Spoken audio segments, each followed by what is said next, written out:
Vale. Muchísimas gracias, María José, por la presentación y por invitarme, y a Marga también. Es un auténtico placer estar aquí con todas vosotras, pues esto es una iniciativa fantástica. Desde luego, una de las cosas que algo que no tenía que pasar, una de las cosas buenas que ha tenido la pandemia es que ahora hacemos mucho más estas cosas de lo que hacíamos antes, lo cual es fantástico. Bueno, es la primera vez que doy esta charla en estos términos, por lo tanto, no tengo muy claro de si la voy a acabar en 20 minutos o si no voy a tener tiempo. Entonces, María José, ¿me podrías hacer un favor? Cuando lleve media hora, ¿cuánto rato se supone que debo hacer la presentación? ¿Durante cuánto rato? ¿40 minutos, una cosa así? Sí, eso estaría bien. 40, Eso es 40. normal. En ese caso, ¿me puedes avisar cuando lleve 30 minutos? Y entonces, esté donde esté, si recalculo, como los GPS. Vale. Vamos a ver. Reflexiones sobre la filosofía experimental. Y ahora le tengo que ir dando instrucciones a Marga. Pasa la diapo, por favor. Vale. ¿Qué es la filosofía experimental? La filosofía experimental, me imagino que la mayoría de vosotros ya lo sabéis, pero por si acaso, es un movimiento relativamente reciente. Los filósofos experimentales cuestionan los métodos tradicionales filosóficos. Los filósofos en muchas ocasiones describimos situaciones contrafácticas, situaciones que no se dan, y intentamos medir nuestras teorías filosóficas contra esas situaciones. De manera que pensamos cuál es la respuesta natural y vemos si esa respuesta natural coincide con las teorías que defendemos o no. Pero cuando hacemos esto, los filósofos tradicionalmente lo que hacemos es consultar nuestras propias intuiciones. Por ejemplo, si pensáis en el caso Gettier produce una de estas situaciones contrafácticas, una de estas historias, y él consulta sus propias intuiciones, asumiendo que coincidirán con las de todo el mundo, y él concluye, en este caso, este no es un caso de conocimiento, a pesar de que es un caso de creencia verdadera justificada. Normalmente los filósofos han consultado sus propias intuiciones. Los filósofos experimentales piensan, si estas se supone que son respuestas naturales, si estas son creencias naturales, si estas son opiniones naturales que uno expresa acerca de estas situaciones, bueno, pues ¿por qué nos tenemos que quedar solamente con los filósofos? ¿Por qué no preguntamos también a gente de todas clases? Entonces, esa es fundamentalmente su idea. Su idea es coger estos experimentos mentales que utilizamos tanto los filósofos, y los utilizamos pues desde siempre, los utilizamos desde Platón, y preguntarles a toda clase de personas cuál es su reacción en esos casos. Y pasamos a la diapo, por favor. Y una pregunta que nos podríamos hacer es ¿qué impacto deberían tener los resultados de estos estudios sobre las teorías filosóficas? Esta es una de las cuestiones que me va a guiar en esta charla. Y pasamos la diapo, por favor. El esquema de la charla es el siguiente. En primer lugar, una pequeña introducción de un tema que es un poco historia antigua.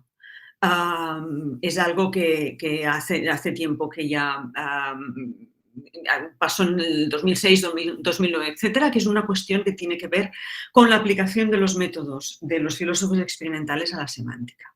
Pero después, sobre todo, me quiero concentrar en dos cosas distintas.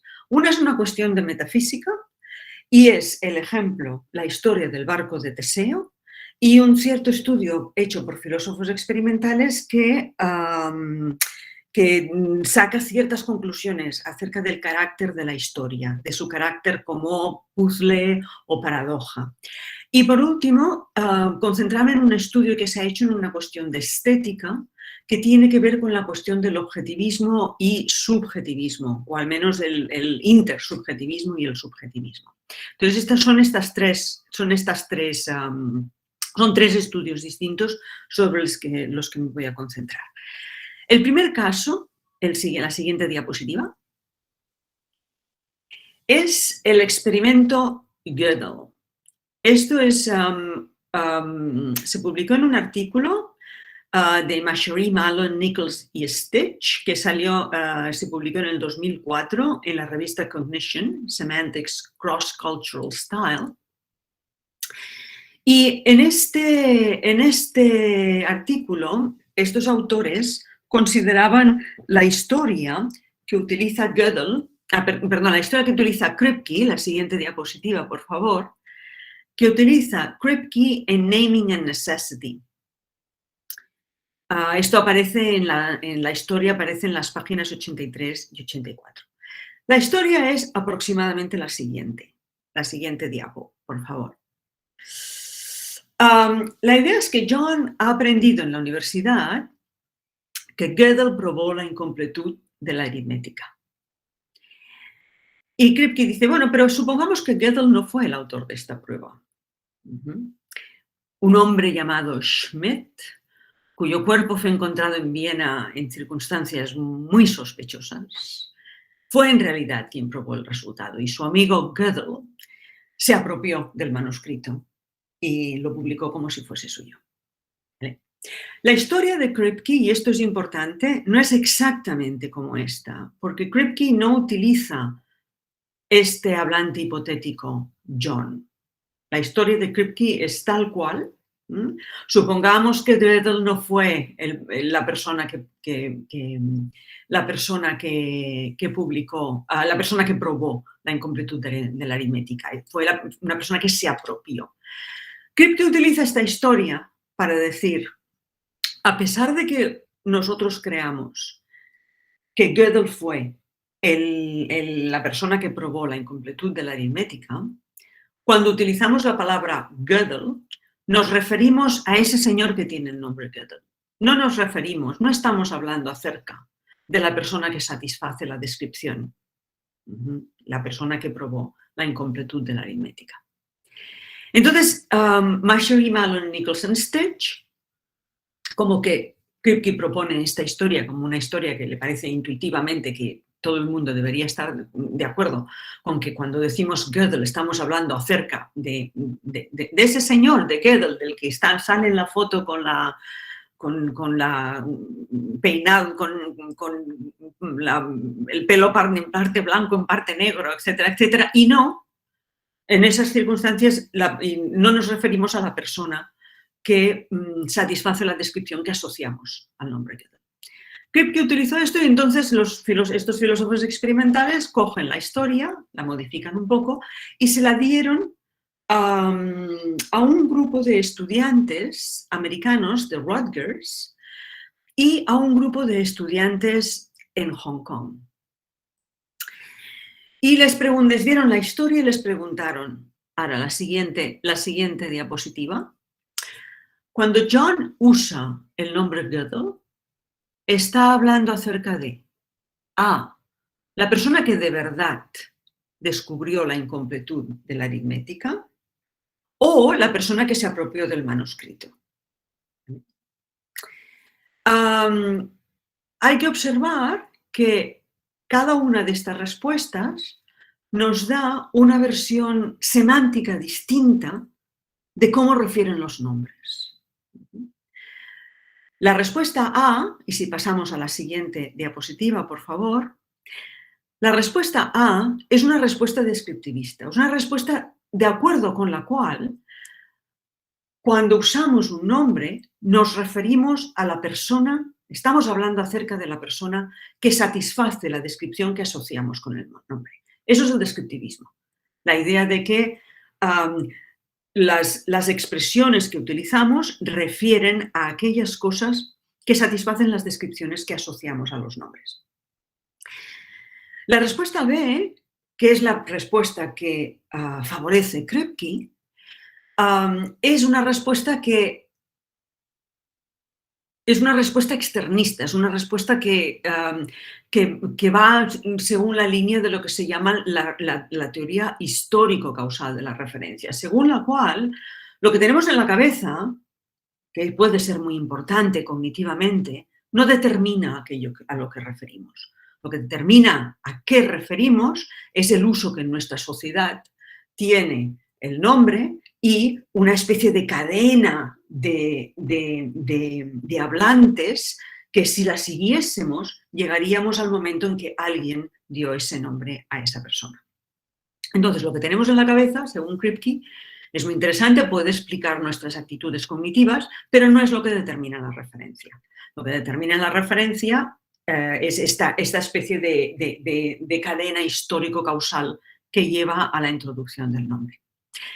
Esta pregunta, esto es lo que presentó Kripke para, como parte de otros muchos argumentos, para rechazar el descriptivismo y en favor de la teoría histórico-causal.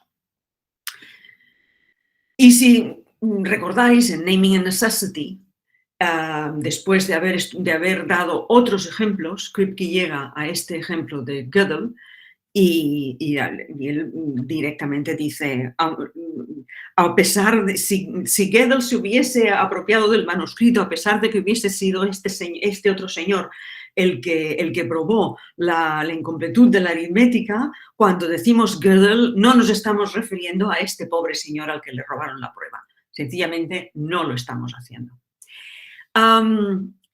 Entonces lo que hicieron Mashary, Mallon, Nicholson, Stitch es proporcionar esta historia y hacer estas preguntas a dos grupos de sujetos, de participantes en este experimento, y los resultados fueron bastante interesantes. En la siguiente... los estudiantes de Hong Kong tendieron a dar respuestas descriptivistas. Tendieron en una mayoría muy sustancial a decir que John se está refiriendo a la persona que de verdad probó la incompletud de la aritmética. Y los occidentales, los participantes en el experimento de Rutgers, tendieron a dar respuestas histórico-causales. Entonces, Mashary, Mallon, Nicholson, Stitch relacionan esto con diferentes concepciones del rol de la causalidad. Todo esto son cuestiones en las que no entraré, porque aquí lo que nos interesa, y lo tengo en la siguiente diapositiva, por favor, es que su conclusión, la conclusión de Mashary, Mallon, Nicholson, Stitch, es que las intuiciones que llevan a Kripke a su teoría de la referencia de los nombres propios no son compartidas universalmente. En ese artículo, por eso se titulaba Semantics Cross-Cultural Style, porque creían que había una diferencia cultural muy importante entre las intuiciones que tenían un grupo y el otro grupo acerca de a qué referían o cómo refieren los nombres propios. Bien, ¿qué reacciones hubo a este experimento y a las conclusiones de Mashary, Mallon, Nicholson, Stitch? En la siguiente diapositiva hubo varias distintas. Muchos autores indicaron que lo que están haciendo Mashary, Mallon, Nicholson, Stitch es confundir semántica y pragmática, confundir lo que llamaríamos la referencia convencional con lo que se llama la referencia del hablante. Es decir, que aquí lo que pasa es que John tiene la intención de referirse a quien sea que que descubrió la prueba, pero que en realidad el referente semántico de Gödel no es el referente, digamos, del hablante de John. Eso fue una cosa que les criticaron.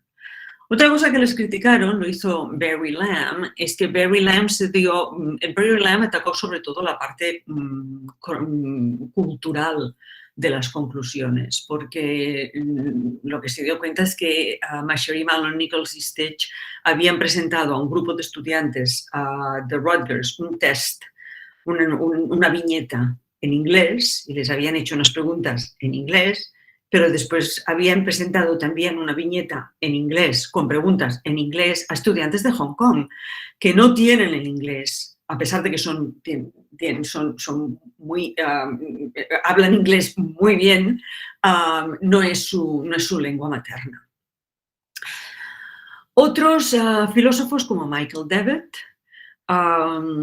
reaccionaron al experimento de Machery, Mallon, Nicholson, Stitch, señalando que las intuiciones que cuentan en estas cuestiones son las intuiciones de expertos, es decir, son las intuiciones de personas que han estado ya estudiando cuestiones de semántica, que se han formado, que han podido testar las teorías en toda clase de circunstancias y que, por lo tanto, darles una viñeta a un grupo de estudiantes y preguntarles, ¿y a ti quién te parece de quién te parece que está hablando este señor? Que no es algo que nos dé datos interesantes. En mi caso, la siguiente diapositiva, por favor. En mi caso, en el 2009 publiqué este artículo en Analysis Against Semantic Multiculturalism y mi opinión acerca del problema que tiene el experimento de Machery, Mallon, Nichols y Stitch y de su interpretación de los resultados es más o menos la siguiente, para ir muy deprisa. La siguiente diapo, por favor. Mi problema es que Machery, Mallon, Nichols y Stitch piden a los participantes en el experimento que respondan a quién un hablante hipotético, John, refiere cuando usa el nombre Gödel. Y la siguiente diapo, por favor. Sus respuestas no nos revelan cómo ellos mismos utilizan el nombre Gödel. Lo que están pidiendo Machery, Mallon, Nichols y Stitch es a esos participantes en el experimento que ellos hagan lo que es en principio una labor teórica, es decir, que hagan en parte la labor del semántico, que consiste en reflexionar acerca de cómo un hablante, en este caso un hablante hipotético, John, usa el lenguaje. Pero estas respuestas no nos revelan a ellos mismos cómo usan el nombre Gödel. Yo recuerdo que una de las cosas que les proponía a Machery, Mallon, Nichols y Stitch, les decía, preguntad cosas como, por ejemplo, en la habitación de al lado está el profesor Gödel. ¿Qué le diríais? A ver si dicen, oh, profesor Gödel, por fin sabemos quién es usted. Bien, si están diciendo esto, están utilizando una versión descriptivista o sea, están utilizando una semántica descriptivista porque están pensando que el referente de Gödel es la persona que satisface la descripción. En cambio, si dicen, ay, no tengo ningún interés en hablar con Gödel, Gödel robó la prueba, qué cosa más horrible. ¿Ve? En ese caso, están utilizando el nombre de una forma histórico-causal. Pero tendríamos que obtener lo importante es obtener el uso que hacen estos hablantes, no sus reflexiones cuasi teoréticas acerca de a qué refiere otro hablante hipotético. Entonces, en la siguiente diapo, y esto me parece importante porque el filósofo del lenguaje lo que hace es reflexionar sobre el uso. Con esto no quiero decir que la filosofía del lenguaje o la semántica sean una pura descripción del uso, no es eso. Pero el uso que hacemos de las expresiones es el input para empezar a reflexionar. Es el input de la teorización semántica. Pensemos en los ejemplos que utiliza Kripke en Naming and Necessity. Utiliza el ejemplo de Feynman, por ejemplo, cuando dice que la gente, él dice, tú vas al supermercado, yo no sé en qué supermercado compra Kripke, pero dice, tú vas al supermercado y oyes a la gente hablando de Feynman. Y bueno, claro, lo que asocian a Feynman es físico famoso, físico contemporáneo famoso. Pero físico contemporáneo famoso hay muchos, está también Gell-Mann. Pero en cambio, cuando esa descripción que tienen no distingue al uno del otro. En cambio, cuando usan el nombre Feynman, están refiriendo a Feynman. O, por ejemplo, también nos dice, cuando la gente utiliza el nombre Cristóbal Colón, asocian al nombre Cristóbal Colón, quizá, muy típicamente, la primera persona europea proveniente del continente europeo que llegó al Nuevo Mundo. Pero esa descripción es satisfecha probablemente por un vikingo del siglo XI. Pero cuando decimos Cristóbal Colón y nos discutimos sobre si era español o era genovés, estamos hablando de Cristóbal Colón, no estamos hablando de un vikingo, no estamos hablando de un vikingo del siglo XI. Bueno, digo un vikingo del siglo XI, pero tengo entendido, y esto me han corregido varias veces, que los primeros en llegar a las costas de Terranova de Canadá fueron los vascos, que iban pescando bacalao. Yo aquí ya no me meto porque no tengo ganas de problemas. En fin, la idea es la siguiente.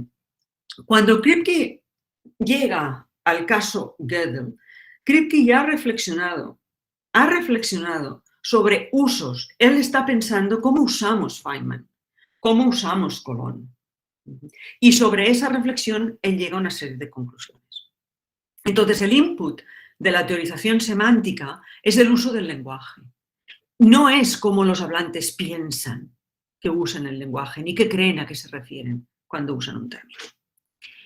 Entonces, el problema que yo le veo al experimento, en la siguiente diapositiva, el problema que yo le veo al experimento de Mashiri, Malone, Nichols y Stitch es que no proporciona datos relevantes para la teoría semántica. Esto es la conclusión que después será importante para los otros dos casos. El segundo caso, otra diapositiva, el barco de Teseo. Esto está basado en un artículo que acaba de aparecer, publicado por Marta Campdelacreu, Ramón García Moya, Enrico Terrón y yo misma. Y este artículo que acabamos de publicar es una crítica, a la siguiente diapositiva, por favor, a un artículo a un experimento hecho por Rose y 43 otros autores que apareció en Oxford Studies in Experimental Philosophy, The Ship of Theseus Puzzle. Vale, para recordar muy aprisa la historia del barco de Teseo, en la siguiente diapositiva. Esto es mi dibujito. Recordar la historia, esta es la historia de Hobbes, del barco de Teseo. La idea es que hay este barco que zarpa y le van cambiando ¿cómo se llaman? Las maderas porque se pudren, etcétera, etcétera. Y hasta que llega, nosotros pensamos en principio que hay un principio que gobierna la identificación y reidentificación de objetos, que es el principio según el cual los cambios graduales no alteran la identidad del objeto. Si yo cambio una madera de un barco y le pongo otra nueva, no por eso tengo un barco nuevo. Y la idea es esa, que estos cambios graduales no alteran la identidad del objeto. Pero pensaríamos, por tanto, que este barco que se llama replacement, el barco sustitución, que es el que cuando llega tiene todas o prácticamente todas las maderas que lo constituyen reemplazadas por otras nuevas, es el barco de Teseo. Hobbes, la historia original era la de Plutarco, que ya era suficientemente interesante. Él decía, zarpa el barco y le van cambiando trocitos. Y cuando llega, prácticamente no queda nada. Pero la sensación que tenemos es que ese es el mismo barco, porque los que están sobre el barco continúan estando, se utiliza exactamente para lo mismo, tienen la misma función. Pero Hobbes le añade este twist.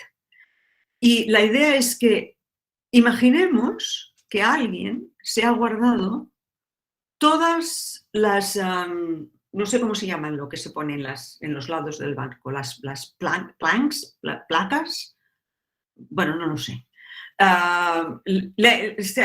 Las ha ido guardando todas. Y entonces, al final, con todas esas maderas, construye un barco. y la pregunta es, bueno, ¿cuál es el barco de Teseo? ¿Vale?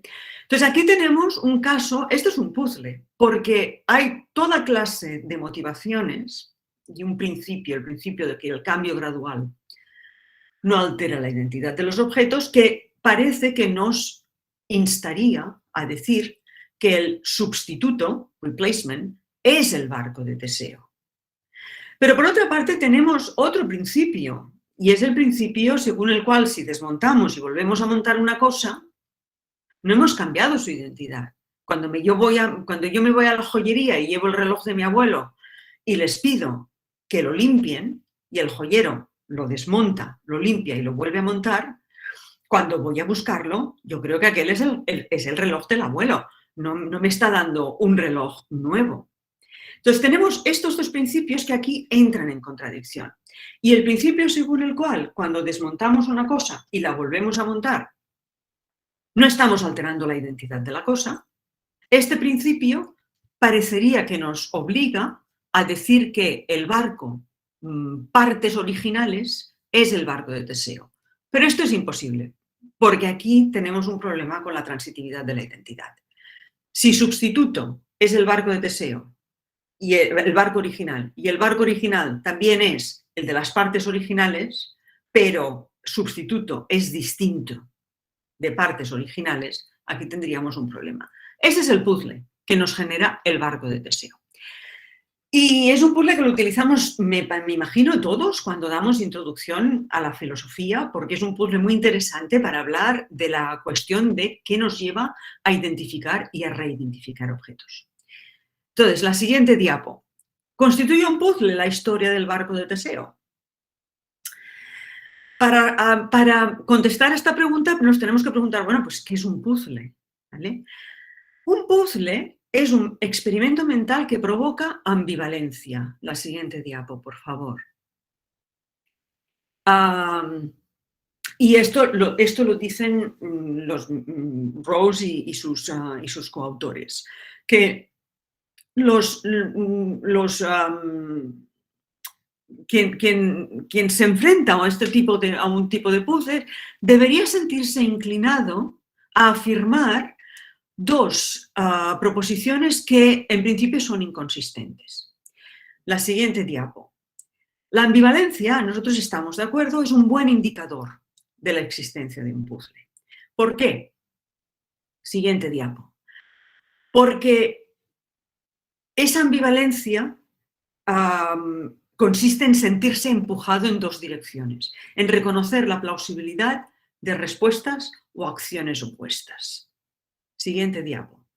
¿Qué es un puzzle típico en el que nos sentimos inclinados a dar dos respuestas distintas? Siguiente diapo, el dilema del tranvía. ¿Vale? Vamos en un tranvía que está desbocado, si no hacemos nada, 5 personas inocentes que están en la vía morirán. Si lo desviamos, una persona por otra vía, una persona inocente que está allí haciendo trabajos, morirá. Entonces, ¿qué hacemos? No hacemos nada y morirán 5 personas, o desviamos el tranvía y morirá una.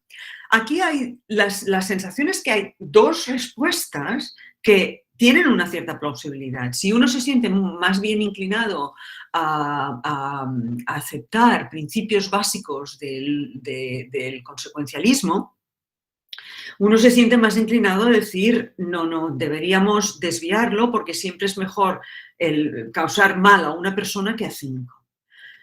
Pero hay muchas teorías éticas según las cuales es muy importante distinguir hacer el mal de permitir que el mal ocurra.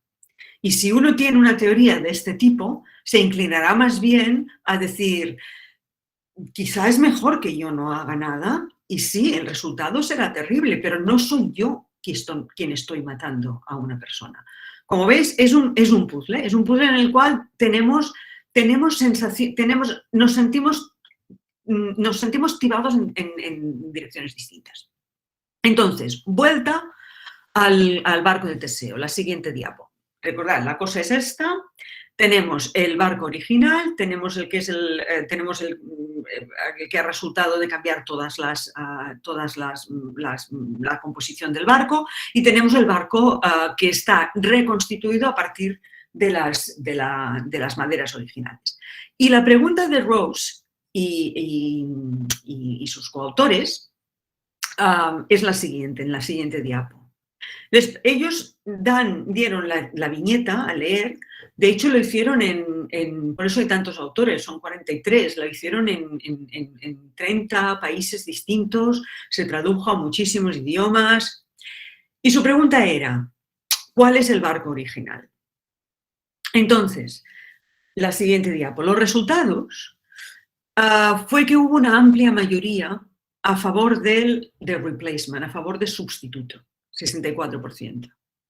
Pero también hubo una minoría bastante sustancial a favor de original parts, a favor del barco que tenía la construcción original. Dan un alto nivel de confianza, es decir, todo el mundo estaba muy confiado en su respuesta. Y, de hecho, el desacuerdo, esta distinción entre 64%, 30-40%, se daba en todas las culturas en todos los grupos. O sea, que era un desacuerdo bastante universal. Entonces, ¿cuál es su conclusión? Siguiente diapositiva. Su conclusión es... ¿Cómo? Llevas media hora, como me has dicho que te avisara. Vale, entonces dejaré toda la última parte y me quedaré con este. Su conclusión es que los resultados, efectivamente, sugieren que el barco de Teseo, el caso del barco de Teseo, es un puzzle. ¿Por qué? Porque muchas personas, en todas las culturas, son ambivalentes acerca de qué decir en respuesta al caso. Pero, a pesar de todo, también parece que no es irresoluble, porque al final la gente se decide y se deciden con bastante confianza. Esta es su conclusión, que esos resultados muestran que efectivamente es un puzzle, porque a lo largo, en varias culturas distintas, los participantes son ambivalentes. Entonces, la siguiente diapositiva. ¿Es correcta esa conclusión? La verdad es que nos parece, como os podéis imaginar, que no. ¿Por qué? Siguiente diapositiva. Aquí hay que hacer una distinción, nos parece, entre dos cosas distintas. Una cosa es el desacuerdo. El desacuerdo es interpersonal y se da entre diferentes individuos. La ambivalencia es un conflicto intrapersonal. Es la indecisión que siente un mismo individuo cuando le parece que una respuesta es correcta, pero la otra también, y ambas son inconsistentes.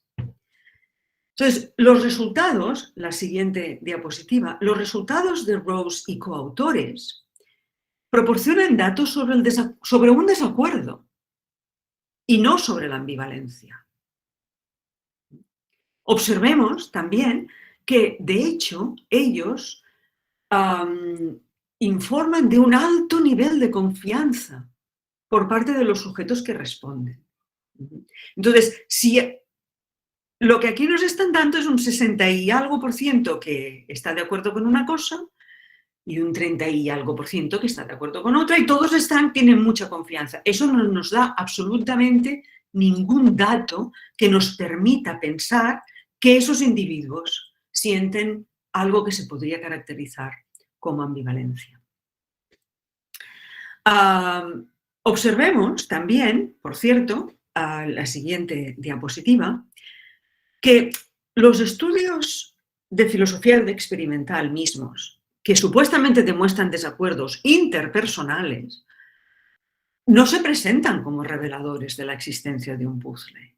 De hecho, observar que el resultado mismo de Machery, Malone, Nichols y Stitch, el resultado semántico, ellos de lo que hablan es que hay un desacuerdo en las intuiciones entre la mayoría de los participantes occidentales y la mayoría de los participantes del este asiático.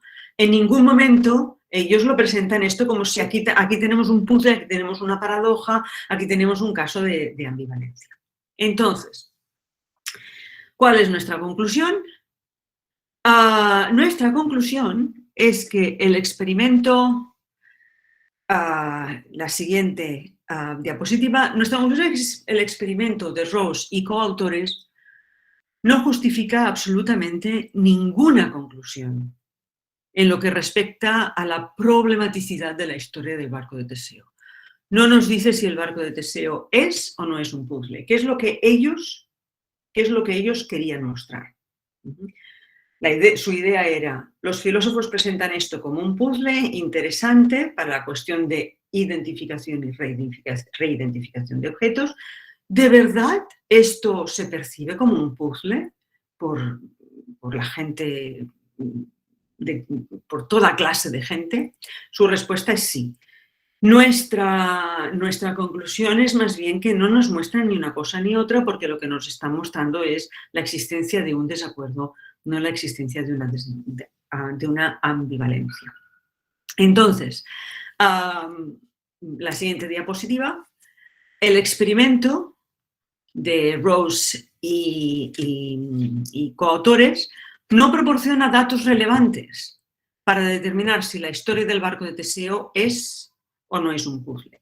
Es un poco una conclusión similar a la conclusión también que había presentado en el caso de la semántica. Es decir, estos estudios no nos están dando datos relevantes para la reflexión filosófica. Dejo el último caso, que de hecho solo os digo así muy por encima de qué iba la cosa, por si acaso a alguien le interesa y en el futuro se puede hablar de esto. Pasa la diapo, Marga, por favor. Vale, este es un conflicto estético. Tiene que ver sobre si el conflicto que se supone o que desde Kant y desde Hume los filósofos han asumido, que es la cuestión esta de que por una parte los individuos tendemos a decir que los juicios estéticos son completamente subjetivos.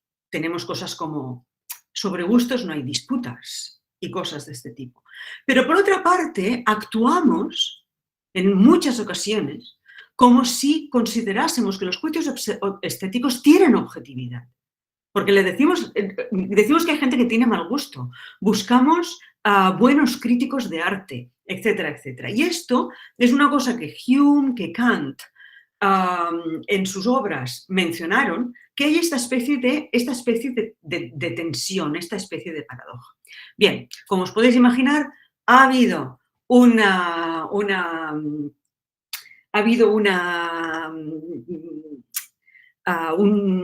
estudio de filósofos experimentales, también uno con muchísimos autores, y ellos concluyen que en este caso los filósofos estaban completamente equivocados, que absolutamente no existe ningún conflicto porque los resultados demuestran que la gente normal, el sentido común, lo que apoya es completamente el subjetivismo estético. Y de nuevo, nosotros hemos ido siguiendo todo el experimento, en este caso es a Filippo Contesi, Enrico Terrone, Marta Candelacreu, Ramón García Moya y yo misma. Vamos añadiendo autores aquí. Y lo que concluimos también es exactamente lo mismo, que el experimento está hecho de tal manera que no proporciona absolutamente ningún dato para determinar si existe o no existe ese conflicto. Pero bueno, esto os lo digo por si os interesa. Si a alguien le interesa os puedo pasar el artículo, pero lo dejo aquí porque ya me parece que ya me he pasado mucho del tiempo, lo siento. Pues muchísimas gracias, Genoveva, por la charla. Ha sido muy interesante. Vale, pues, bueno, no me he presentado antes, pero lo hago ahora. Soy Amalia Aro y soy investigadora predoctoral en la Universidad de Granada e integrante también pues, de Psychoanalytic, y voy a ser la moderadora del debate. Así que, vale, pues si queréis abrimos el turno de palabra y, bueno, en principio se va a respetar el orden de petición, pero a veces nos lo podemos saltar para que la discusión sea más igualitaria. Y nada, para intervenir, levantar la mano y yo voy dando la palabra. Y nada.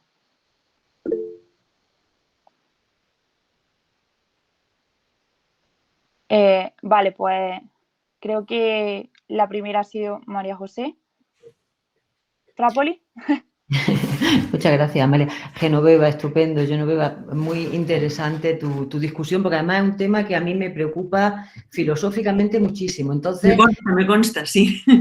me preocupa tremendamente. Y entonces lo que yo te quiero, no te quiero hacer preguntas acerca de lo que tú has explicado ahora mismo, porque está clarísimo, tal como lo has dicho, pero sí acerca de tu posición un poco más general, porque lo que tú has explicado literalmente es que los experimentos estos, tanto el de Gödel como el del barco de Teseo, digamos, están mal montados o están mal interpretados. Es decir, entonces, esta es una cosa, aquí hago un paréntesis, esta es una cosa con la que yo me he encontrado no ya con los experimentos en filosofía experimental, sino con los experimentos, por ejemplo, en filosofía de la mente. O sea, sí. Yo cuando estudiaba filosofía de la mente o cuando debato filosofía de la mente, la gente dice, no, y de aquí se sigue que la conciencia es epifenoménica. Y tú dices, pues dígame usted cómo se sigue, porque quiero decir que lo que quiero decir es que aquí hay un alcance mucho mayor de lo que estás diciendo tiene todavía un alcance mayor y es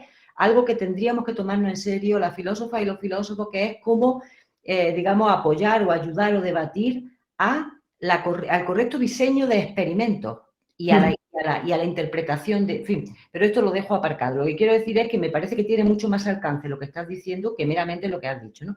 Pero lo que te quería preguntar es, porque claro, como he dicho al principio de mi intervención, lo que tú has subrayado son problemas contingentes, es decir, ustedes no sacan las conclusiones correctas. Y mi pregunta es, ¿qué piensas respecto del proyecto general de la filosofía experimental? Porque claro, la cuestión es, estos experimentos están mal montados, pero si los montamos bien nos van a decir muchas cosas. Tengo que decir que yo tengo muchas dudas. Yo también.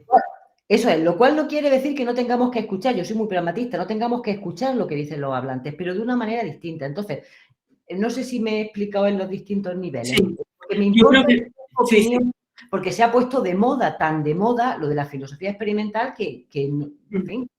Sí. No, a ver, estoy completamente de acuerdo contigo. Es cierto que lo que yo he hecho aquí y lo que me he dedicado a hacer últimamente, desde que publiqué este artículo en el 2009, he ido tocando estas cosas de tanto en tanto. Si quieres, es la labor de hormiguita. O sea, de ir diciendo, es que esto que hacéis no prueba nada, es que este otro tampoco. Pero claro, tienes razón en una cosa, y es que aquí se podría decir, bueno, pues, y si lo único que estás demostrando es que, si uno está de acuerdo conmigo, es que estos experimentos están mal hechos. Si los hacen bien, bueno, yo no sé, no he visto todavía muchos que estén bastante bien hechos. He de decir que hay una cosa en la que, esto es aparte, yo creo que sí que hay casos en los que sí tiene sentido montar un experimento, montar una viñeta y dársela a gente para que la lea y que nos den nuestras opiniones, y que nos den sus opiniones. Hay casos, por ejemplo, en los que es muy difícil la observación de los hablantes, de lo que hacen o dejan de hacer. Para mí me parece que en cierto sentido el filósofo del lenguaje es como una especie de antropólogo marciano, ¿no? Que es parte de la comunidad, pero a la vez sabe separarse de la comunidad y reflexionar sobre las cosas que hace la comunidad. Pero algunas cosas son difíciles. Yo, por ejemplo, tuve una vez una estudiante que era psicóloga, de hecho, hizo su doctorado sobre la contextualidad de la creencia. Si las creencias eran contextuales, es decir, si dependiendo del contexto era correcto cambiar lo que se atribuía a un hablante, a cambiar las palabras de cómo se atribuían a un hablante, aunque el hablante aunque el hablante o el agente estuviese exactamente en el mismo estado mental. Para esto ella pues utilizó herramientas de psicología, etc. A mí personalmente me pareció interesante porque era más difícil, estaba muy bien hacerlo en una situación controlada, ¿vale? Con respecto a estos experimentos, pues una de las cosas que me preocupan, y esto sí que ya es a nivel, como tú decías, esto es de más largo recorrido, esto tiene más alcance. A mí lo que me preocupa es lo siguiente. Cuando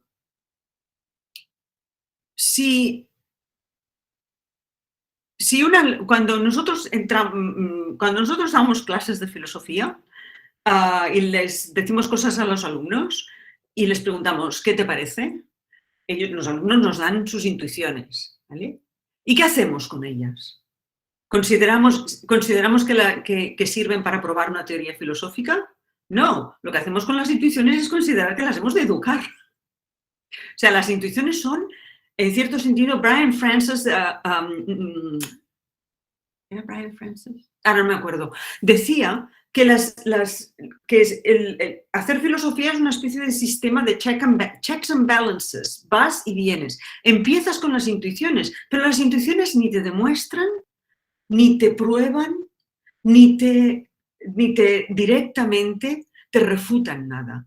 Son, si se pueden recoger, son interesantes para reflexionar sobre ellas.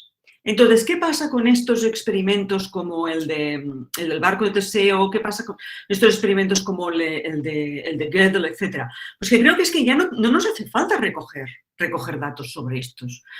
Kripke ya hizo de antropólogo marciano. En el caso del barco de Teseo, cada vez que entramos en clase a dar un curso de introducción a la filosofía y hablamos de la identidad de los objetos, ya recogemos, ya reflexionamos con nuestros alumnos. Entonces sí, es esto, que a mí me parece que hay dos cosas. La primera es que estos experimentos en concreto me parece que son totalmente innecesarios, que no proporcionan datos que nos hagan cambiar nada. ¿Hay experimentos acerca de alguna cosa que puedan ser interesantes? Sí, pero lo que nos den, los datos que nos den, ¿qué hacemos con esos datos? ¿Decir que ya hemos refutado una teoría o que ya la hemos confirmado? No, es eso.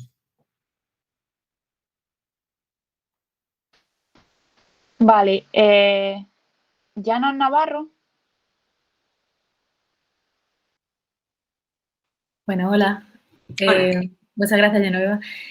No estoy segura, o sea, creo que tú has respondido lo que voy a preguntarte en la pregunta anterior, pero me ha parecido entender como ideas en dos sentidos opuestos. Entonces, lo repito. La pregunta es, sobre el primer caso, dices que no es relevante porque o sea, los hablantes no tienen por qué saber o acertar acerca de lo que de hecho hacen. Pueden creer que hacen una cosa diferente de la que hacen, ¿no? Entonces, mi pregunta sería si se diseñan experimentos que testan no sus intuiciones acerca de lo que hacen o sus creencias, sino las prácticas mismas, si eso sería relevante o aportaría algo sobre las intuiciones que ya cada uno puede, no sé, o las observaciones que puedo hacer sobre mis propias prácticas. ¿Me explico, no? Sí. Vale, está conectado definitivamente con la pregunta de María José y con mi respuesta. Vamos a ver, la idea es, si estos experimentos se hiciesen de otra manera, de manera que de verdad lo que recogiésemos fuesen datos acerca del uso, si entonces podríamos decir que obtenemos datos relevantes. Mi primera respuesta acerca de esto es que sí, serían relevantes, pero son innecesarios. Porque el filósofo del lenguaje y los filósofos en general, es que es esto lo que hacemos. Reflexionamos sobre las prácticas, reflexionamos sobre lo que nos dice la ciencia, reflexionamos sobre todas estas cosas, es que ya lo hacemos. Y en experimentos tan sencillos como a quién se refiere, de quién está hablando una persona cuando utiliza el nombre Gödel, son absolutamente innecesarios. Ahora bien, Hay algún otro caso en los cuales alguien haya hecho un experimento en el cual de verdad recojan datos acerca del uso, que como digo me parece innecesario. Sí, hay algunos experimentos. Y son experimentos en los que lo que se ha utilizado es el sistema que es muy típico entre los lingüistas, no sé cómo se dice en español, elicited production.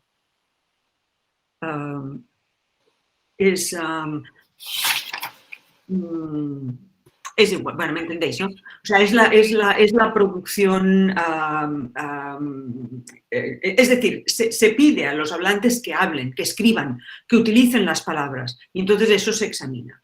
Es mucho más difícil, porque no es una especie, no es una cosa simple cuantitativa de que aquí han puesto toda una serie de tics en esta respuesta y ahora yo cuento y me sale esto. De hecho, Michael Devitt y un estudiante suyo que se llama Nick Perot hizo para refutar a Machery, Malone, Nicholson, Stitch.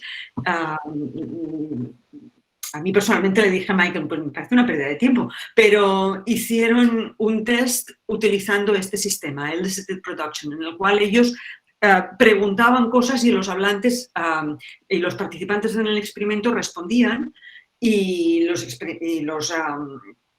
o escribían cosas. Y lo que salía era fundamentalmente un acuerdo bastante mayoritario con Kripke, con la teoría de Kripke. Pero como digo, la cuestión es si necesitamos, por eso yo decía antes a María José, hay casos en los que nos iría bien hacer un experimento en el cual recojamos datos. Bueno, pues si hay casos en los cuales es difícil observar, porque es una cuestión, por ejemplo, de atribución de creencias, porque tienes que pensar qué pasa si estás en Estados Unidos, donde todo el mundo llama a Cicerón, Cicerón. ¿Y qué pasa si estás en Inglaterra, donde todo el mundo llama a Cicerón Tulio? ¿Cómo le atribuyes a Juan una creencia acerca de esa persona? En un caso utilizarás la palabra Cicerón y en el otro utilizarás la palabra Tulio, a pesar de que quizá Juan no admitiría. Este tipo de cosas se tienen que hacer, que es lo que hizo esta alumna mía, son más difíciles de hacer. Y se tienen que hacer en un ambiente más controlado. Entonces, yo no niego que haya casos en los cuales valga la pena hacerlo. En estos no me parece necesario en absoluto. Gracias. Vale, María José Alcara.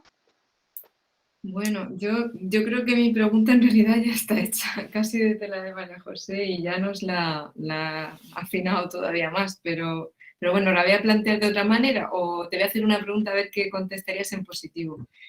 Porque has empezado hablando de una filosofía que avanza explorando intuiciones y bueno, surge un problema con esto, que intuiciones de quién, porque van a tener validez. Tú misma has dicho ahora que el trabajo del filósofo o de la filósofa es más bien el revisar nuestras intuiciones, etc. Y la otra opción, el otro paradigma, pues sería hacer experimentos que nos aclarasen o nos diesen información sobre problemas, ¿no? de la filosofía. Pero, digamos, si no estamos ni en uno ni en el otro, ¿dónde te pondrías? ¿Dónde dirías que está?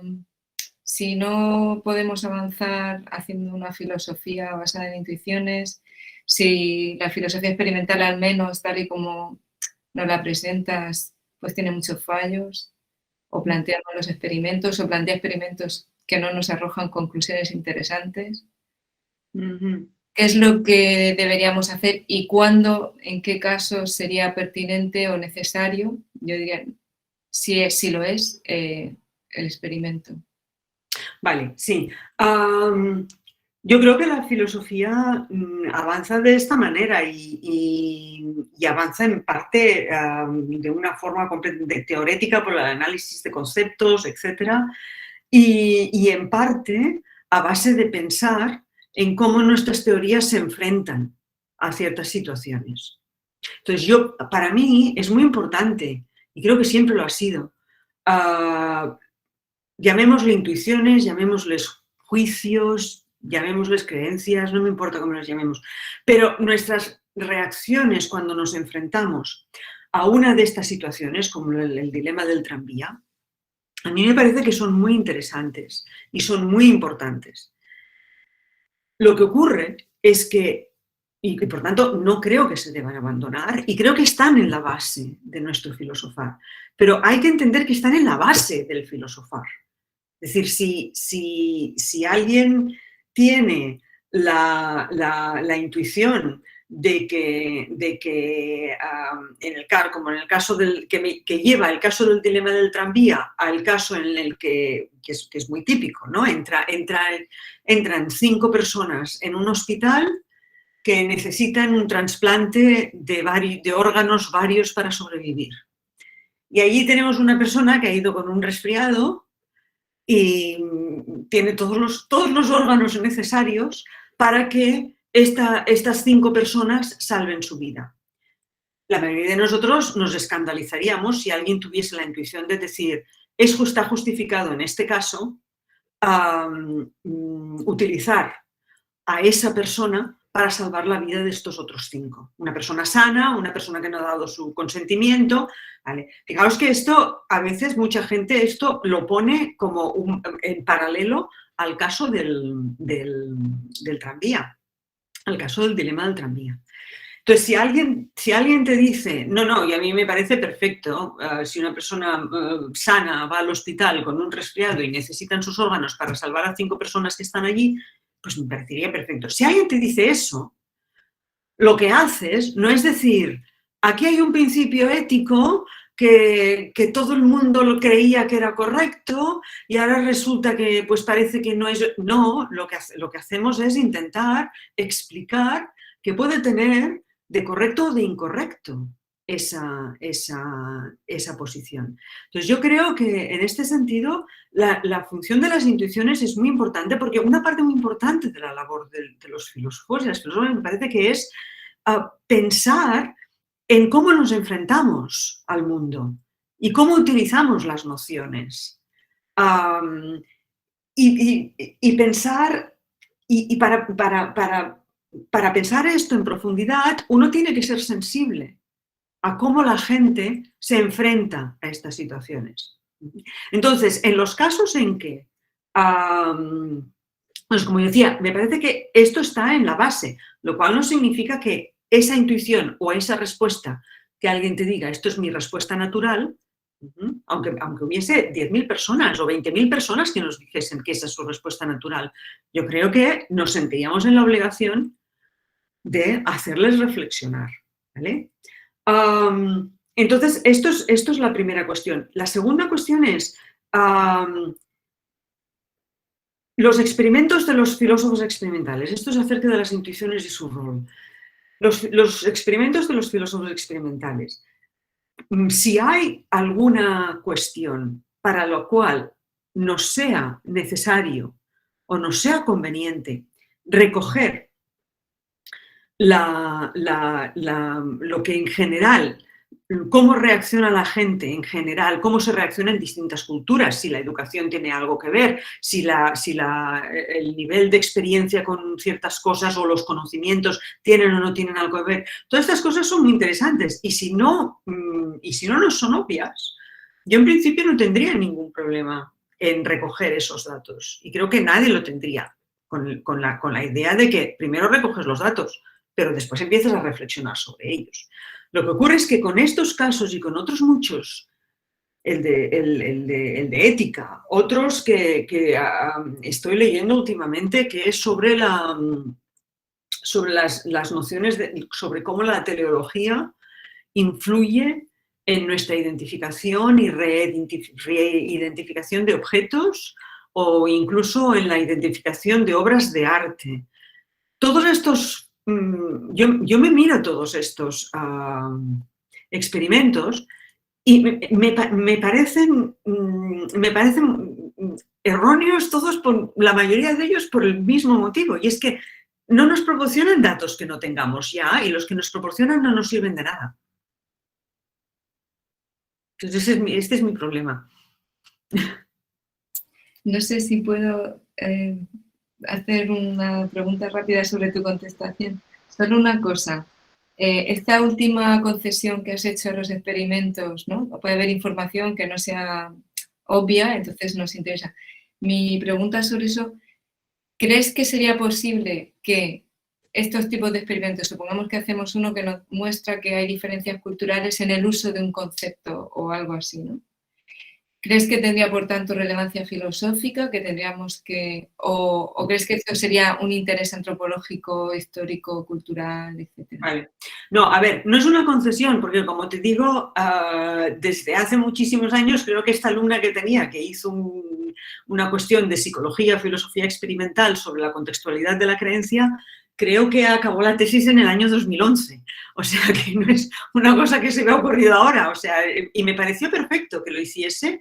Y ella utilizó todos aquellos resultados, los utilizó entonces para reflexionar y construir una teoría filosófica que le parecía que explicaba por qué la gente reaccionaba de aquellas maneras. Y esto a mí me pareció perfecto.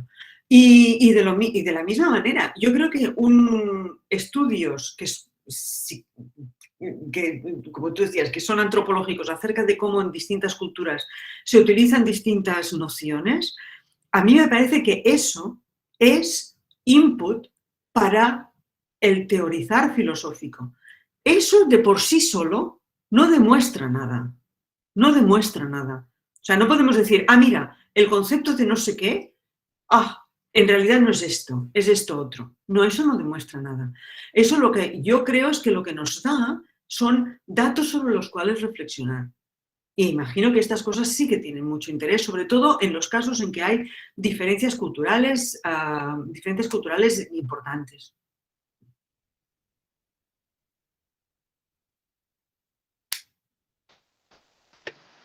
Vale, Marta Yorba.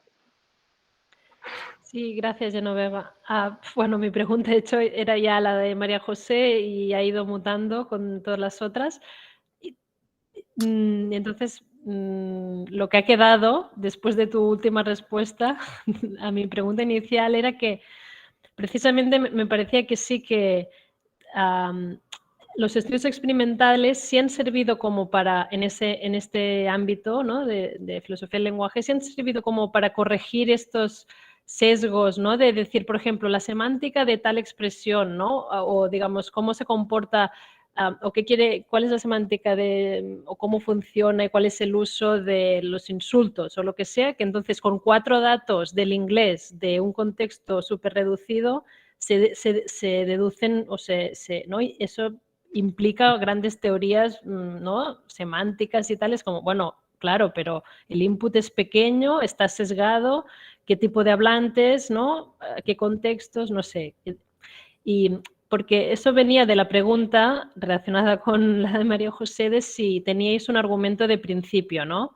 No solo de errores en el diseño de cada uno de estos experimentos que me parecen también muy claros, tipo, están mal o si se pudieran hacer bien son irrelevantes, ¿no? Que ese era el argumento vuestro. Sí, y entonces sí que parece que hay como un argumento de principio y de fondo que invalidaría, digamos, otros diseños que tengan como objetivo simplemente probar o, digamos, decantar hacia una teoría o la otra, ¿no? El descriptivismo o teoría histórico-causal. O sea, como aparte del hecho de que estén como mal diseñados y digamos, que te saquen conclusiones erróneas o digamos, interpreten mal los datos. Bueno, son como esas dos cosas. Una era la pregunta que ya se ha hecho, ¿no?, del argumento de principio, pero la otra como también lo has dicho ya. Entonces me callo, pero era mi reflexión. No, porque esto es importante. Es que cuando hablamos del argumento de principio que María José Frappoli y yo estábamos discutiendo, como he dicho, yo en principio no estoy en contra de que se recojan datos acerca de las reacciones de la gente corriente a ciertas cuestiones que se les presentan. En esto, en principio, yo no estoy en contra. Lo que ocurre es que en estos concretos, todos los que hasta ahora he podido revisar yo, en estos concretos, esos datos no nos hacían falta. Y en segundo lugar, es que además no van al meollo de la cuestión, que es el problema. Aparte de eso, ¿hay una cuestión aquí de principio de que nunca deberíamos recoger datos? No, porque de hecho no hace falta que vengan los psicólogos a recoger datos. Los antropólogos, los lingüistas, los psicólogos, llevan toda su vida recogiendo datos, ¿vale? Y los filósofos podemos usarlos, porque es lo que hacemos los filósofos, reflexionamos acerca de los datos que nos dan las ciencias, otras ciencias. Entonces, yo no tengo absolutamente ningún problema con eso. Ahora, esto es una nueva corriente filosófica, nueva y filosófica. Primero que no es nueva, porque desde siempre la filosofía ha reflexionado sobre estas cosas. Desde siempre. Y es filosófica en el sentido de que estas viñetas las tienen que hacer filósofos, porque esto se presenta como una corriente dentro de la filosofía. Tampoco lo veo nada claro, porque aquí tienes a gente que hace en psicología, tienes a gente que hace en ciencia cognitiva, y todos estos, muchos lingüistas, todos estos en muchas ocasiones preguntan a la gente cuál es su reacción a ciertas cosas, pero caramba, también tienes neurocientíficos y neurocientíficas haciendo resonancias magnéticas y viendo qué ocurre en el cerebro cuando una persona cree una cosa y cómo se distingue de desearla, etcétera, etcétera. O sea, todos estos son datos sobre los cuales a mí me parece que los filósofos reflexionamos y hemos de reflexionar. Pero no me parece específicamente que esto sea un invento nuevo de los filósofos, porque tienes un montón de gente en otras áreas que llevan haciendo muchísimo tiempo, y nosotros podemos usarlo y después que en fin,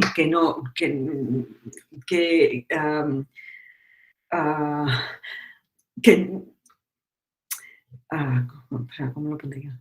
Bueno, en fin, no, es que es esto, es que se presenta como una especie de movimiento nuevo y una especie de movimiento eminentemente filosófico. No es nuevo, porque llevamos haciéndolo desde hace muchos años, mirando datos, y no es eminentemente filosófico porque muchos de los datos que tenemos nos vienen de ciencias, de otras áreas del saber. Y también muy brevemente. En el caso, no, pero una última cosa. En el caso de las diferencias culturales, a mí me parece que hay ciertos estudios, por ejemplo, lo que mencionabas acerca de los insultos, que es una cuestión que está muy ligada a cuestiones culturales y evidentemente esos datos hay que tenerlos. Pero yo no sé si esto de nuevo se lo inventa un filósofo o sencillamente lo que tenemos que hacer es mirar estudios que ya se han hecho en psicología y en antropología. No lo sé. Sí, o en cualquier caso el método es el mismo. Si el lingüista o quien sea no lo ha hecho, pues lo puede hacer el filósofo o la persona que hace la filosofía, pero quiero decir que el método de recogida de datos es el mismo. Pero, y solo muy brevemente, también me ha llamado la atención que el estudio experimental sobre el barco de Teseo, o sea, el objetivo era mostrar que había ambivalencia, pero esto parece obvio para empezar, ¿no? Tipo, claro que, o sea, está presentado como el problema mismo, ¿no? O sea, fíjate que tú piensas eso, pero claro, entonces acabas de un modo o de otro, ¿no? O sea, intentar mostrar que experimentalmente pasa algo allí, que hay esa ambivalencia, ¿no? Como la inclinación a afirmar dos cosas opuestas, es sorprendente. Ya. Uy, perdón, es que tengo un problema con mi ordenador. ¿Vosotros me veis y me oís bien? Te oímos, estás congelada. Te has quedado congelada. No os preocupéis, tengo un problema con el sistema que voy a tener que reinstalar alguna cosa. Pero entonces lo que voy a hacer sencillamente es continuar hablando. Si os parece bien. Sí. Vale. Y aunque yo voy a decir una cosa en este momento, que es que la gente que me escribió el correo para pedir el enlace para la conferencia tuya de hoy, que han sido montones, a casi todo el mundo le mandé el enlace equivocado, acabo de descubrir. Ay, O sea, que está la gente que estaba inscrita en Filósofas en Streaming, pero, por ejemplo, Luis Fernández Moreno me acaba de escribir, bueno, primero empezó un chico de Granada que tenía problemas y ahora me ha escrito Luis Fernández Moreno que no podía entrar, que lo había estado intentando y revisando, me he dado cuenta que les había mandado el enlace de la matrícula del curso que tengo los otros días. Eso es lo que dicen en Canarias cuando tienes muchos calderos en el fuego. Y acaba de entrar por ahí Pedro Motas, que se lo acabo de mandar corregido. O sea que lo siento, claro, esa gente no me oirá, lo siento muchísimo, los estoy mandando correos y lo siento también, Genoveva, que eso, que había muchísima gente a la que le he mandado el enlace equivocado. bueno, pero habéis grabado la... Sí, está grabada, eso es lo que me ha dicho bueno, Luis, no- que la está grabada, pero me da muchísima pena.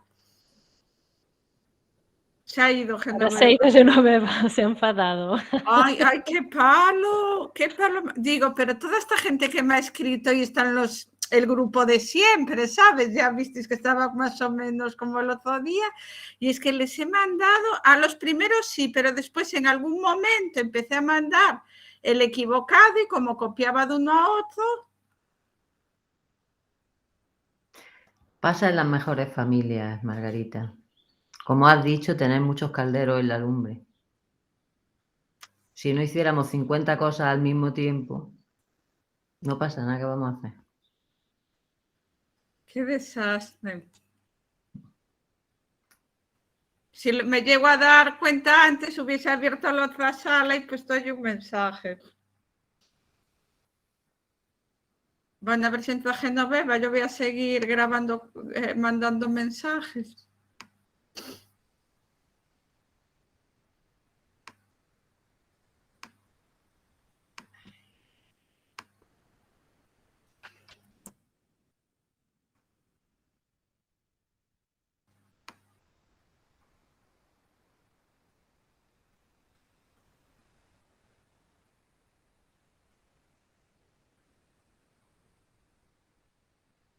Hola, ¿me oís?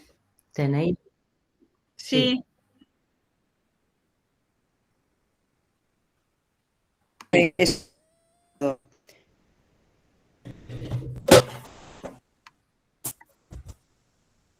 Vale. No sé, le ha pasado a aquel ordenador. Ha tenido una especie de crash. Vale, ¿dónde estábamos?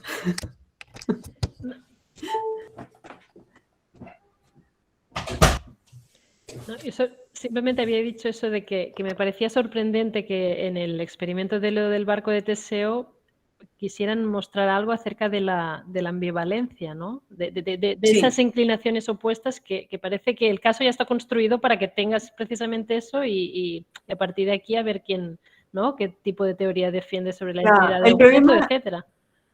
Sí, pero el problema es que, a ver, los filósofos experimentales precisamente lo que niegan es eso. Cada vez que nosotros decimos es que esto es obvio, ellos dicen, ¿y a ti quién te ha dicho que es obvio? Esto es tu opinión como filósofo. Tendrías que preguntarle a la gente si de verdad ellos sienten que Gödel refiere a, que los juicios estéticos son objetivos y subjetivos, e incluso que si la historia del barco de Teseo es un puzzle. Claro, es una forma de hacer filosofía que es un poco difícil porque niega este tipo de argumentos.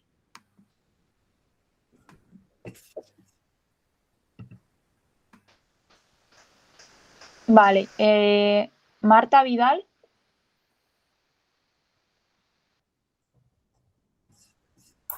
Ahora sí. Hola Genoveva, gracias por la charla. Mi pregunta sale un poco de las preguntas que han hecho hasta ahora y quizá entonces quiere decir que no está bien orientada o que no toca aquí. Pero me hace pensar un poco todo este tema de las intuiciones y de algunos ejemplos que has puesto, no tan de la semántica, sino más de teorías éticas.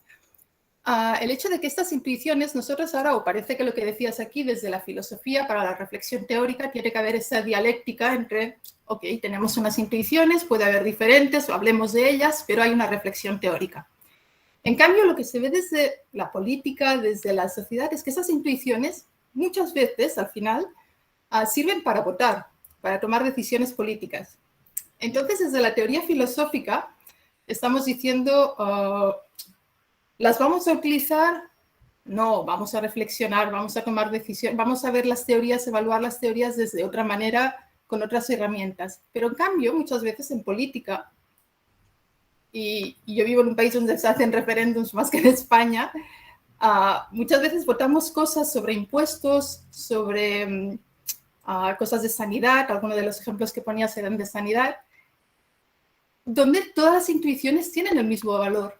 Y finalmente, es decir, políticamente llegamos a realidades que están basadas en estas intuiciones. Entonces, quería saber si la posición que hablamos aquí de las teorías filosóficas realmente es que quizás lleva implícita una crítica a la democratización de muchas cosas, de muchas decisiones que se toman.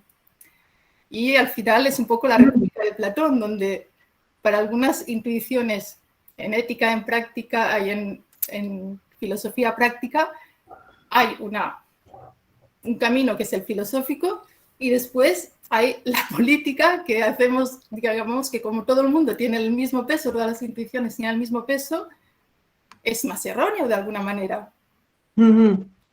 Sí, bueno, sí, esto es una cuestión muy interesante y la verdad es que no sé qué decir sobre el tema.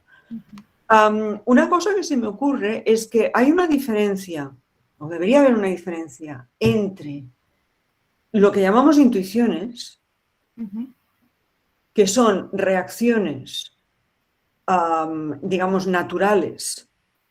Cuando te presentan una historia, ¿tú qué dirías? ¿Vale? Entre lo que serían las intuiciones y lo que serían las opiniones.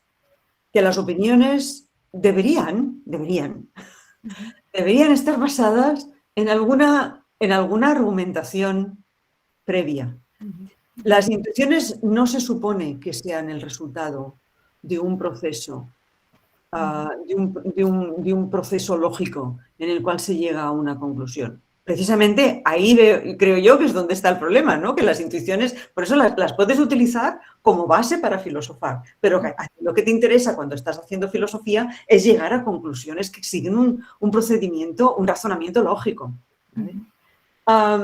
Entonces, la cuestión de la comparación de la cuestión política y la cuestión del uso de las intuiciones en filosofía, sí que hay una cuestión que debería ser distinto, porque las opiniones, que es lo que la gente expresa cuando vota, deberían estar basadas en algún tipo de proceso racional, o al menos esa es la utopía de la democracia, ¿no? Mientras que lo que pensamos que son intuiciones son reacciones bastante más inmediatas. Al menos es como lo consideran los filósofos occidentales. El problema quizá es que lo que yo estoy aquí llamando la utopía democrática, en muchos casos no existe y la gente vota sencillamente por una especie de reacciones, y entonces sí, es la democratización de la reacción inmediata, que sería muy problemática, o que es muy problemática. Pero sí que es muy interesante pensar qué ocurre en ese proceso y qué debería ocurrir en ese proceso en el que se llega a una conclusión para votar ciertas cosas, a favor o en contra de ciertas cosas, y cómo se diferencia eso de lo que en filosofía consideramos una reacción natural a un caso como, por ejemplo, el caso de Thiers. Gracias. Fanny Bandini. Hola, ¿qué tal? Buenas tardes. Bueno, muy interesante. Yo tengo una pregunta breve. Bueno, supongamos que la filosofía experimental tiene sentido, ¿no? Supongamos que pongamos esa premisa. ¿Qué tipos de datos piensas que nos hacen falta hoy para esas reflexiones o teorizaciones de las que, bueno, de las que nos deberíamos ocupar hoy en día? ¿Qué tipo de experimentos o sobre qué problemas, sobre qué temas te parece que esta filosofía podría trabajar para que tuviera sentido, ¿no? A ver, como principio, la idea de que los filósofos reflexionamos sobre datos, reflexionamos sobre las intuiciones. En principio, esta idea me parece que se aplica sin ninguna duda.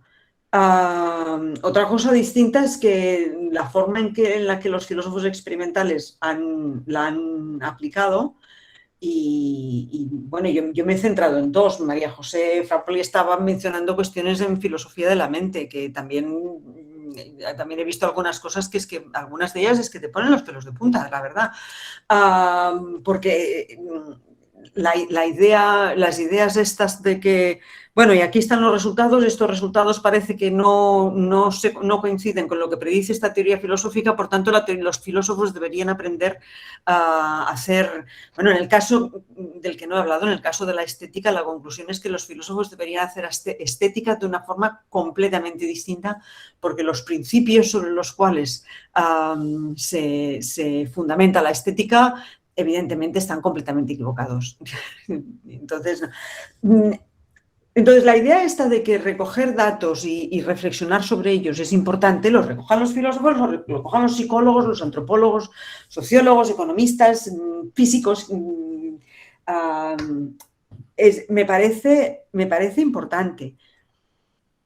¿Qué problemas específicamente creo que son problemas en los cuales es necesario recoger estos datos acerca de cuáles son en realidad las intuiciones de la gente? Bueno, he mencionado uno que era la cuestión esta de datos recogidos para elaborar una teoría contextual de la creencia. Pero no sé, es que yo no puedo juzgar, me costaría mucho juzgar a este nivel y llegar a una opinión a este nivel. ¿Qué clase de problemas necesitan datos? Todos los problemas necesitan datos. Y la cuestión es si tendría que haber una propuesta de qué clase de datos hay que recoger y cómo, para empezar a pensar si me parece que se van a recoger datos relevantes. No puedo pensar así, en principio, prima facie. No puedo pensar en aquí hay una serie de problemas para los cuales nos interesa obtener datos. Están las cuestiones que comentaba Marta Jorba. Hay una serie de cuestiones, por ejemplo, cómo entendemos, cómo elaboramos una semántica de los insultos. ¿En qué consisten, cómo se llama? No sé cómo se llama en español. ¿En qué consisten los biases, las actitudes implícitas? Para todo este tipo de cosas nos interesa obtener datos. Yo creo que, de hecho, pues muchos ya los hay. Es decir, en el caso, por ejemplo, en el caso de actitudes racistas, etcétera, hace muchísimos años que hay ya estudios que conocemos, que estuvieron en su momento elaborados por psicólogos y por antropólogos. El famoso estudio aquel de que el mismo currículum, si llevaba un nombre que sonaba a persona inglesa, como, no sé, Hermione, pero si el currículum llevaba un nombre que sonaba a un nombre típico que se daban en las comunidades, en ciertas comunidades en Estados Unidos, por ejemplo, Jamal, sabemos que la gente le daba una segunda oportunidad al currículum de Hermione o Elizabeth o Gregory y no le daba una segunda oportunidad al currículum de Jamal. Estos datos son muy interesantes y sobre estos datos hay que reflexionar y hay que empezar a pensar qué clase de actitudes implícitas tenemos la gente que ni siquiera las reconocemos. Sobre todas estas cuestiones me parece que es muy importante coleccionar datos. Si lo tienen que hacer los filósofos experimentales, no lo sé, porque yo, francamente, viendo lo que hacen, a veces me asusto. Pero de donde vengan esos datos, bienvenidos son. Bien, gracias, muchas gracias. Vale, pues seguimos teniendo tiempo para más preguntas, o sea que...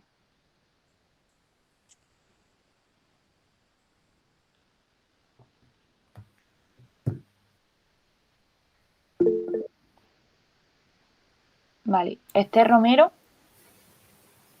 A ver si, no sé si me veo por aquí. Ah, sí, por aquí estoy. Bueno, yo solo quería fundamentalmente saltaros y como sabe Genoveva, hacer una posición de apoyo a la filosofía experimental. A pesar de preguntaba, creo que era Fanny, ¿no? Que dónde se había podido aplicar esto de la filosofía experimental. Pues en un terreno donde se ha aplicado mucho es en metáfora, ¿no? Y yo personalmente he sido muy crítica con los resultados de muchos experimentos en metáfora, pero como filósofa me ha permitido entresacar algunos que sí que estaban bien diseñados. Aunque después lo que teníamos era que estaban bien diseñados, los resultados eran fiables, pero por ejemplo, el tipo de argumentación que hacía el que había hecho el experimento, pues, nada concluía, los datos no justificaban que se concluyeran en aquello. Entonces, yo creo que hay un sentido en el que la filosofía pues está muy bien que esté detrás de esos datos y de que haga sus teorías mucho más coherentes con ellos. Y a veces eso consigue que tengan más sofisticación. Yo, por ejemplo, pues en metáfora soy bastante partidaria de los experimentos que hay en neurociencia, con potenciales evocados y demás. A mí, cuando empiezan a preguntarle a la gente, pues tiene que estar muy bien diseñado el experimento y además no lleva a la persona que conteste lo que tú quieres para que el dato más o menos te sirva. Pero sí que es verdad que al final uno se da cuenta que en este tipo de debates que se han usado fundamentalmente para rechazar la teoría de la implicatura en la metáfora, y sin embargo la mayoría de los filósofos del lenguaje son equivocadamente filósofos de la teoría de la implicatura, la siguen manteniendo porque desgraciadamente esos experimentos no pueden concluir en que hay que rechazarla. Por más que yo sea una teórica de la metáfora de lo que se dice, pero hay que ser honrado y hay que decir, bueno, ¿y esto cómo va y cómo funciona? Lo que sí permiten esos experimentos es rechazar algunas partes de las teorías, ya sean en implicatura o en lo que se dice, y eso está muy bien. Es verdad que a veces, a mí lo que me pasa es que el bollo no me merece el coscorrón, es decir, que es mucho tiempo estudiando muchos experimentos para decir, por Dios, ¿cómo se ha ocurrido hacer esto? Si esto está ya prejuzgado de antemano, si quieren meter una teoría de la metáfora y estás utilizando metáforas convencionales y no sé qué. Pero bueno, esto es parte de la tarea, yo creo, de la filosofía experimental. Entonces, de vez en cuando, echarle un vistazo y que haga que nuestra reflexión conceptual sea,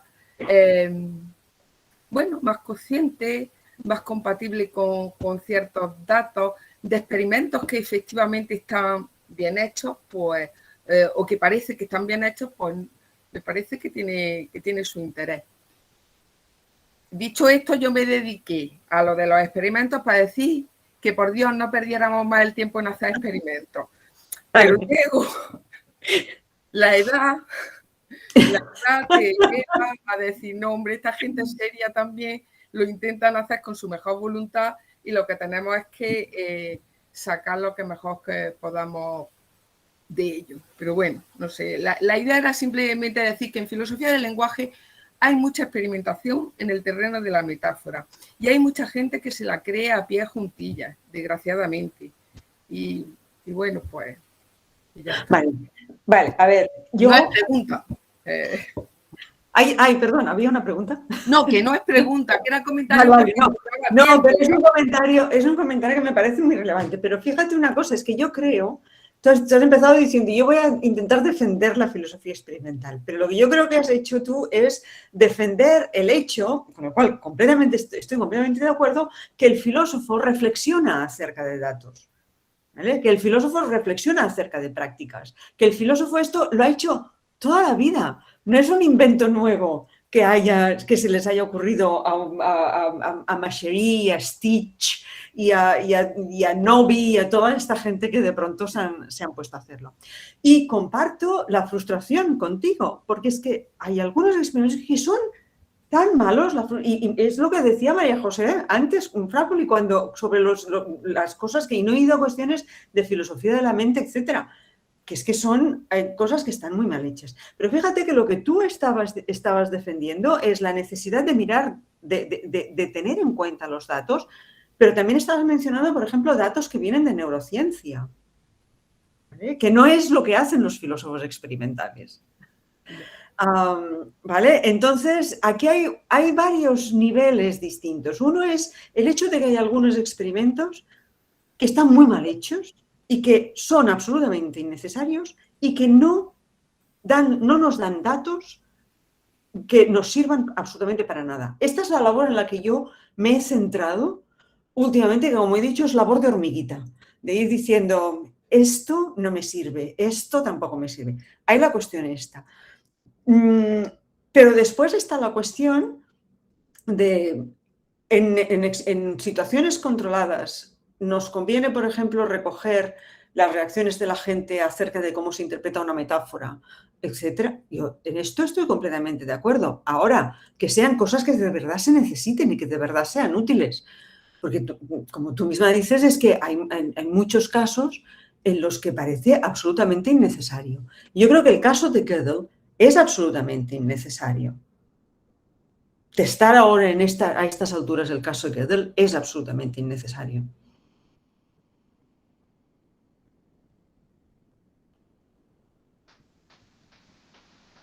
Vale, ¿hay más preguntas? ¿Alguien quiere preguntar algo más?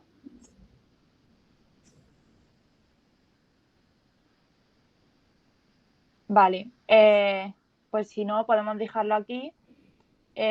Así que nada, Genoveva, muchísimas gracias por la charla y por la discusión tan interesante que hemos podido tener. Muchas gracias a vosotros. Y siento que he desaparecido durante unos minutos, pero he tenido que ir a recoger corriendo el otro ordenador porque no sé qué le ha pasado. La guía me lo llevará a arreglar. Las cosas que pasan. Muchas gracias, Genoveva. A vosotras, muchas gracias. Hasta la próxima. Nos vemos. Mucha alegría veros a todas y a todos. El 30 de marzo. Mucha alegría, desde luego. Hasta la próxima. Hasta la próxima.